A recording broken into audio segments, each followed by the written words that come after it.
నమస్తే, welcome to Andhraprabha. నేను విజయ. మనతో పాటు సీనియర్ జర్నలిస్ట్ కిరణ్ గారు ఉన్నారు. సార్తో మాట్లాడదాం. నమస్తే సార్. నమస్తే విజయ.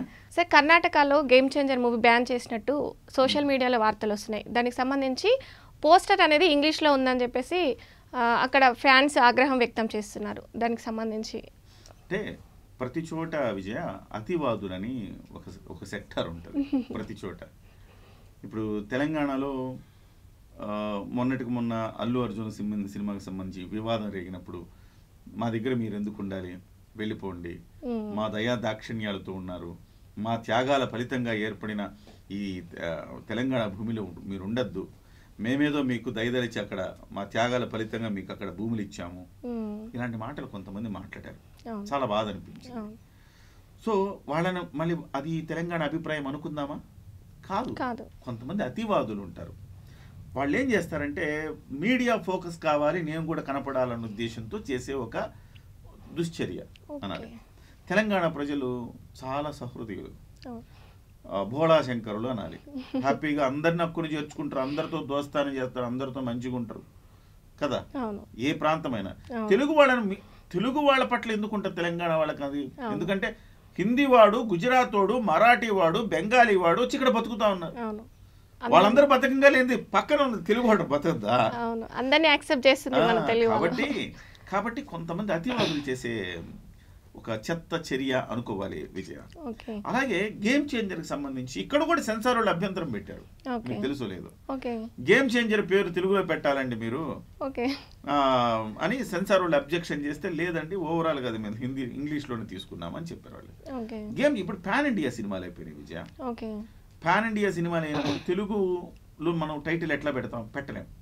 మొన్నటికి మొన్న వేటయ్యాన్ అని వచ్చింది, తెలుగులో వేటయ్యాన్ అని వచ్చింది, సిగ్గుపోతుంది. కనీసం వేటగాడని పెట్టచ్చు కదా, తెలుగులో వేటయ్యాన్ అని వచ్చింది, చూసాం కదా మనంతా. సో కనీసం మన తమిళ్ను మనం యాక్సెప్ట్ చేసినా చేయకపోయినా చిన్నప్పటి నుంచి ఇంగ్లీష్ చదువుకుంటున్నాం కదా, తమిళ కంటే ఇంగ్లీష్ మనకి ఈజీ కదా. గేమ్ చేంజర్ అంటే అందరికి అర్థమయ్యే పదమే కదా.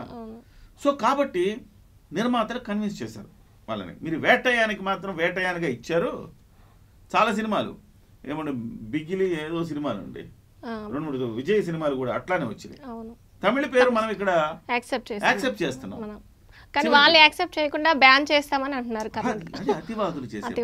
సో తమిళ సినిమా పేర్లు యాజ్ ఇట్ ఈజ్ గా ఉన్నప్పుడు మనం కబాలి కబాలి ఏంటి? మన దగ్గర కబాలి పేరుందా? లేదు కదా. మొన్న ఏదో వచ్చిందమ్మా కన్నడ ఏదో మూవీ వచ్చింది సార్, జాతీయ అవార్డులు అద్భుతంగా వసూళ్లు చేసింది కదా, కాంతారా. అది కూడా ఇవన్నీ వాళ్ళు పెట్టుకున్న పేర్లు మనం చూస్తా ఉన్నాం కదా. సో కాబట్టి ఇది ఇంగ్లీష్ అంటే ప్రపంచవ్యాప్తంగా యాక్సెప్టెన్సీ ఉన్నది. తమిళ్ మనం యాక్సెప్ట్ చేసినా చేయకపోయినా పెద్ద సమస్య కాదు. ఇంగ్లీష్ అనేది మనం యాక్సెప్ట్ చేయాలి. ఎందుకంటే ఇవాళ మాట్లాడే వాళ్ళు ఎవరైనా కానీ, తెలుగు వాళ్ళు వ్యతిరేకించినా లేకపోతే కన్నడ వాళ్ళు వ్యతిరేకించినా, ముందు వాళ్ళని తప్పులు లేకుండా ఒక వాక్యం స్పష్టంగా వాళ్ళ మాతృభాషలో మాట్లాడమని చెప్పండి, మాట్లాడలేరు. ఇంగ్లీష్ పదాల మధ్య తెలుగు కనెక్టివిటీలు పెట్టి మాట్లాడుతూ ఉంటారు కదా, అంతేనా? తెలుగు జోడించి మాట్లాడతారు అంతే. చివరికి యాడ్స్ కూడా ఇంగ్లీష్లోనే వస్తున్నాయి మనకి. తెలుగుని కూడా మనకు పాటలు రిలీజ్ అయితే, ఈరోజు సింగిల్ రిలీజ్ అయింది అంటాం, ఏం చూస్తే వాడు పాట లిరిక్ మొత్తం ఇంగ్లీష్లో రాస్తాడు కదా. ఇదే మనకి అయిపోయింది అట్లా. ఇవాళ తెలుగు స్పష్టంగా మాట్లాడేవాడే లేడు. అలాంటప్పుడు నువ్వు గేమ్ చేంజర్కి ఇదేదో కావాలని ఏదో ఏమంటారు గిల్లాలి కాబట్టి గిల్లినట్టుగా ఆ రకంగా తెలుగు సెన్సార్లో కూడా ఆ సమస్య వచ్చింది. అదే సమస్య అక్కడ ఏంటంటే కన్నడ సినిమాను బతికించుకోవాలని చాలా కాలంగా ఉద్యమాలు ఉన్నాయి ఆడ. సో స్ట్రైట్ డబ్బింగ్ సినిమాలు మేము యాక్సెప్ట్ చేయము, స్ట్రైట్ సినిమాలే రిలీజ్ చేయాలి, మాకు డబ్బింగ్ తీసుకొచ్చి ఇక్కడ వేయొద్దు, తమిళ సినిమా తమిళ్లోనే పడాలి, ఆడ తెలుగు సినిమా తెలుగులోనే పడాలి, అట్లా పెట్టుండారు. ఇప్పుడు ఎట్లా ఉన్నాయని నాకు తెలియదు కానీ, బట్ ఇక్కడ ఏంటంటే కొంత అతివాదులు చేసిన ప్రయత్నమే తప్ప అందులో పెద్దగా మనం దాని గురించి ఆలోచించాల్సిన పని లేదు. ఆ రకంగా చేస్తే ప్రతి చోట ఇంక ఏ సినిమా వేరే భాష సినిమా ఇక్కడ ఆడదు. మనం పాన్ ఇండియా లెవెల్లోకి వెళ్ళాలి, మనం ఆస్కార్ లెవెల్లోకి వెళ్ళాలి, మన సినిమా జపాన్లో కూడా ఆడాలి, మన సినిమా అమెరికాలో ఆడాలి మనం అనుకుంటుంటే, మనం ఇలాంటి ఒక తుచ్చమైన చిల్లర వ్యవహారాల్లో మనం ఈ రకంగా మాట్లాడుకుంటే ప్రయోజనం లేదు. కాబట్టి అక్కడ కూడా ఒక అతివాదులు మన కులాల్లో మతాల్లో ప్రాంతాల్లో అతివాదులు ఉంటారు ఎక్కడైనా. ఈ ఓకే. అతివాదుల్ని మనం ఏరి వేయలేం, పక్కన పెట్టలేం. ఓకే. అట్లా చెప్పి పట్టించుకోవాల్సిన అవసరమూ లేదు వాళ్ళని. ఓకే. వాళ్ళు అలా అడుగుతూ ఉంటారు, అది 2 రోజులు నడుస్తుంది, అది గేమ్ చేంజర్కి మరింత పాపులారిటీ తెస్తుంది. ఆ. అంతేనే కాదు, అది ఇప్పుడు అదే సార్ గేమ్ చేంజర్ అని 2-3 ధర్నాలు చేశారనుకో మంచి పబ్లిసిటీ వస్తుంది. అదే ట్రోల్ అవుతుంది సార్, బ్యాన్ చేస్తారు. కన్నడలో రామ్ చరణ్ మార్కెట్ బాగా ఉంటుంది, చిరంజీవి గారి మార్కెట్, రామ్ చరణ్ మార్కెట్, పవన్ కళ్యాణ్ గారి మార్కెట్ హై లెవెల్లో ఉంటాయి. తెలుగు ఏ సినిమా హీరోకి లేనంత మార్కెట్ కన్నడలో వీళ్ళకు ఉంటుంది. అందుకోసం ఇవాళ కన్నడలో కావాలని క్రియేట్ చేస్తున్నారు, ఎంతో కొంత డబ్బులు తీసుకొని వెళ్ళిపోవడానికి వాళ్ళ పన్నాగం అంతే. ఇవాళ గేమ్ చేంజరు తమిళనాడులో తెలుగు తర్వాత అత్యధిక బిజినెస్ చేసిన ఒక సినిమాగా రికార్డు సృష్టించబోతోంది. అలాగే కన్నడలో కూడా అలాంటి రికార్డు సృష్టించబోతోంది.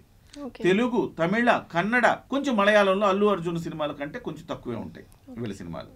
సో ఇక హిందీ బెల్ట్ అంటే ఈ మధ్య కాలంలో రాముడుగా రామ్ చరణ్నే చూసుకుంటున్నారు వాళ్ళు. అల్లూరు సీతారామరాజు గెటప్పేస్తే వాళ్ళకి అల్లూరు సీతారామరాజు తెలియదు కదా, రాముడే అనుకున్నారు అంతా. సో ఈయన రాముడిగా కురుస్తున్నారు. కాబట్టి అటువైపు కూడా మార్కెట్ బాగుంది. చిన్న చిన్న వివాదాలన్నీ సినిమాకి ప్లస్ అవుతాయి తప్ప మైనస్ ఎట్టి పరిస్థితుల్లో కావు. Vijay. Okay sir, thank you sir. నమస్తే.